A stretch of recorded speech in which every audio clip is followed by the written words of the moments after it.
तो आज हम मार्केट की दो बिल्कुल अलग लेकिन कहीं ना कहीं एक दूसरे से जुड़ी कहानियों पर नजर डालेंगे। एक कहानी है बाजार की असली ताकतों की और दूसरी एक आपराधिक साजिश की। तो चलिए शुरू करते हैं। पहले हम देखेंगे कि इंडियन ऑटो सेक्टर में क्या जबरदस्त तेजी आई और फिर कहानी का दूसरा पहलू, एक चौंकाने वाला स्टॉक घोटाला। चलिए, कहानी शुरू होती है इंडियन ऑटो सेक्टर से। हाल ही में यहाँ एक जबरदस्त तेजी देखने को मिली और माहौल एकदम पॉजिटिव था। और देखिए, इंडस्ट्री का कॉन्फिडेंस तो मारुति सुजुकी के इस बयान से ही साफ हो जाता है। ऐसा लग रहा था मानो सालों की सुस्ती के बाद ऑटो सेक्टर को पंख लग गए हों। लेकिन असल वजह ना कोई मार्केटिंग थी, ना ही कोई सेंटिमेंट। वजह थी कीमतों में एक बड़ा बदलाव।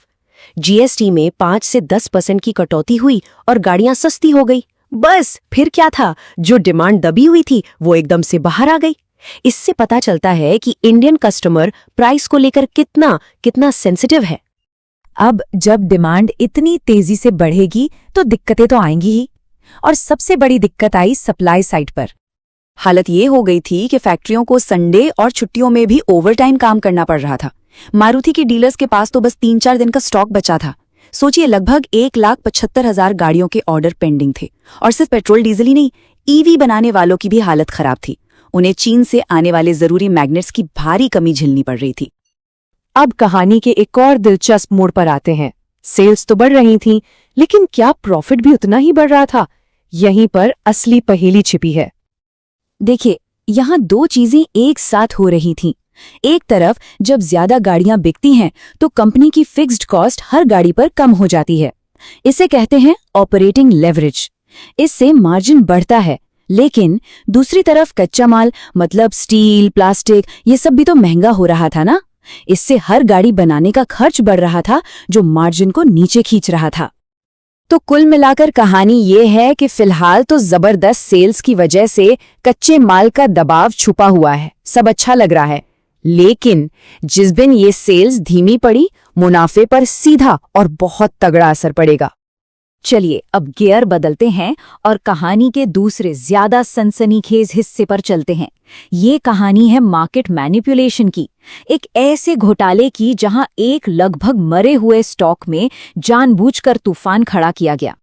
और इस घोटाले का नतीजा सिर्फ 15 दिनों में 4.29 करोड़ रुपए का नाजायज मुनाफा। जी हां, 4.29 करोड़। ये आंकड़ा ही इस पूरे खेल के साइज को बता देता है। अब सवाल ये है कि यह हुआ कैसे। तो चलिए इस पूरे धोखे की चीर-फाड़ करते हैं। देखते हैं कि इस खेल के खिलाड़ी कौन थे, उनका प्लान क्या था और उन्होंने इसे अंजाम कैसे दिया। इस पूरे खेल में 3 तरह के लोग शामिल थे। सबसे पहले लाभार्थी, यानी द बेनिफिशरीज। ये था नाडा परिवार, जिन्हें यूनिसन मेटल्स में अपनी बड़ी हिस्सेदारी बेचनी थी। फिर आए ऑपरेटर्स, जलज अग्रवाल और अरविंद शुक्ला। इनका काम था टेलीग्राम चैनल्स चलाकर नकली डिमांड बनाना। और तीसरे, सबसे जरूरी, कंपनी के अंदर के भेदिए। यही वो लोग थे जो शेयर होल्डर्स का सेंसिटिव डेटा इन ऑपरेटर्स तक पहुंचा रहे थे। ये एक classic pump and dump scheme थी, बहुत सीधी साधी पर बहुत असरदार। पहला कदम, ऑपरेटर अपने टेलीग्राम चैनलों पर जहां लाखों सब्सक्राइबर्स थे, यूनिसन मेटल्स को खरीदने के लिए जोर शोर से मैसेज भेजते।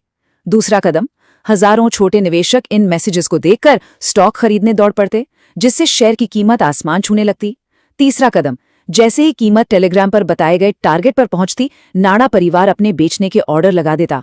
और आखिरी कदम, नाडा परिवार अपने सारे शेयर्स इन बेचारे रिटेल खरीदारों को बेचकर करोड़ों का मुनाफा कमा लेता और रिटेल निवेशक फंसे रह जाते।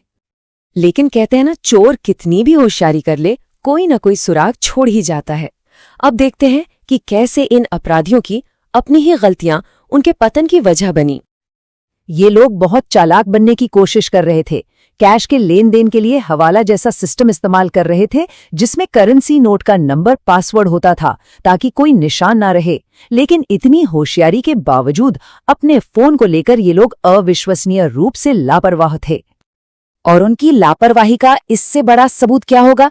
सेबी को एक ऑपरेटर के फोन में ये कैलकुलेटर की एक तस्वीर मिली। इसमें साफ साफ हिसाब लगाया गया है। 4,10,000 शेयर 73.85 रुपए के भाव पर टोटल हुए 3 करोड़ से ज्यादा। और उसका 13% कमीशन, यानी लगभग 39 लाख रुपए। एक ही दिन की डीलिंग का कमीशन। मतलब सबूत खुद चीख चीख कर कह रहा था कि घोटाला हुआ है।